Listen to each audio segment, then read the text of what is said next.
आज हम लोग आर्यभट्ट गणितज्ञ हैं, ठीक है। उन तथा खगोल शास्त्री भी उनको बोलते हैं। उनके जीवन परिचय के बारे में जानेंगे, उनका गणित में योगदान क्या रहा, उनके बारे में जानेंगे हम लोग। तो चलिए, इसमें प्रथम शताब्दी से पहले भारत में गणित का बहुत विकास हुआ था।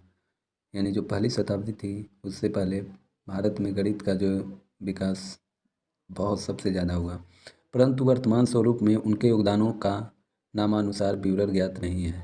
यानी नाम के अनुसार उनका विवरण ज्ञात नहीं है। प्राचीन काल से भारतीय गणितज्ञों में से एक गणितज्ञ हैं जिनके बारे में कुछ निश्चित सूचना उपलब्ध है। वह हैं आर्यभट्ट तथा उसकी कृति का नाम आर्यभट्टिया है। यानी उनके कृति का नाम आर्यभट्टिया है। अब आते हैं उनके जन्म का समय और स्थान। आर्यभट्ट ने अपनी कृति आर्यभट्टिया में कहा है कि जब उसने आर्यभट्टिया लिखी तब वह 23 वर्ष का था। उस समय तक कलयुग के 3600 वर्ष बीत चुका था।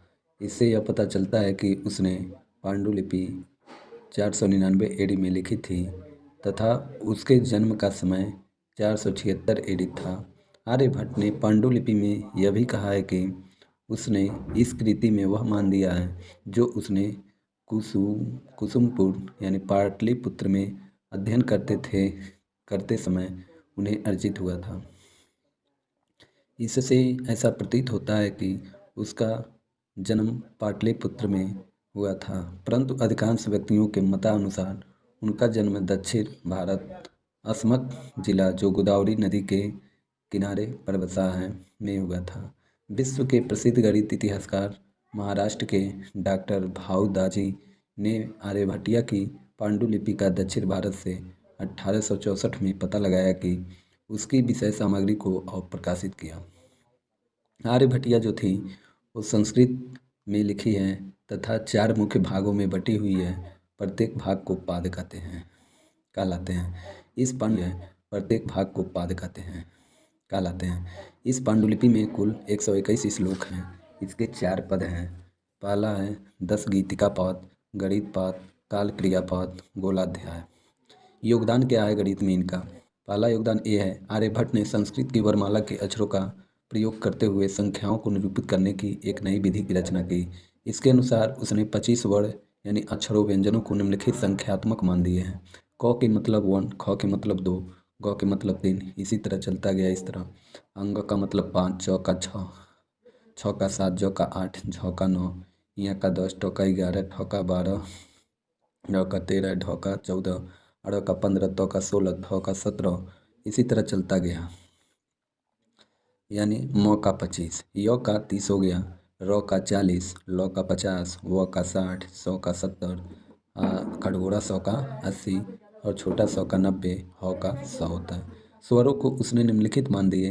अ मतलब 1 और ई की छोटी ई हो चाहे बड़ी, उसके मतलब 100। अब बड़ा हो चाहे छोटा हो, उसके मतलब 10,000। ठीक है। उसी तरह री का दिया, री का दिया, ए का दिया, ए का, ओ का, औ का। उदाहरण के तौर पर आर्यभट्ट कहता है कि महायुग में पृथ्वी सूर्य के चारों ओर इतना चक्कर लगाती है। उपरोक्त संख्यात्मक पद्धति के अनुसार आर्यभट्ट ने इसे खुयुग्री के रूप में लिखकर व्यक्त किया। ख मतलब दूसरा होता है, गुणे ऊ का मात्रा है, तो इसमें 10,000 से गुणा कर देंगे, मतलब 20,000 हो जाएगा। उसी प्रकार यू को लिखा गया, घ्री को लिखा गया। अब आते हैं आर्यभट्ट का दूसरा योगदान। आर्यभट्ट ने अंकगणित, ज्यामिति और बीजगणित के महत्वपूर्ण सिद्धांतों का गणित पाद में केवल 33 श्लोकों में संक्षिप्त रूप से वर्णन किया है। इन श्लोकों में उन्होंने निम्नलिखित को ज्ञात करने के लिए सूत्र दिए हैं: वर्ग और वर्गमूल, घन और घनमूल, वर्गों, त्रिभुजों और वृत्तों के क्षेत्रफल, गोले का आयतन। ये आर्यभट्ट की देन है। उनका अति महत्वपूर्ण योगदान पाई का मान था, जो एक वृत्त की परिधि और व्यास का अनुपात होता है। उन्होंने यह मान दशमलव के 4 स्थानों तक 3.1416 के रूप में दिया। उन्होंने कहा कि पाई का मान एक सन्निकट मान है।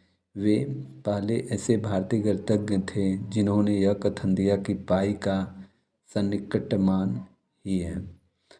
तीसरा योगदान, आर्यभट्ट ने वृत्त, त्रिभुज, चतुर्भुज खींचने की विधियाँ दी हैं तथा द्विघात समीकरण को हल करने की विधि है। उन्होंने पाइथागोरस प्रमेय का कथन दिया है तथा उदाहरणों के द्वारा सत्यापन किया। आर्यभट्ट का एक अन्य महत्वपूर्ण योगदान प्रत्येक 3 अंश 45 मिनट के अंतराल पर ज्या साइन और कोसाइन फलनों की सारणी भी बनाना है। आर्यभट्ट ने अपने गोला अध्याय में खगोल शास्त्र और ज्योतिष शास्त्र के विषय में भी लिखा है। वह ऐसे प्रथम गणितज्ञ थे जिन्होंने यह घोषणा की कि पृथ्वी अपनी धुरी के प्रति घूमती है और नक्षत्र स्थिर हैं, जो पौराणिक कथनों के विरुद्ध था।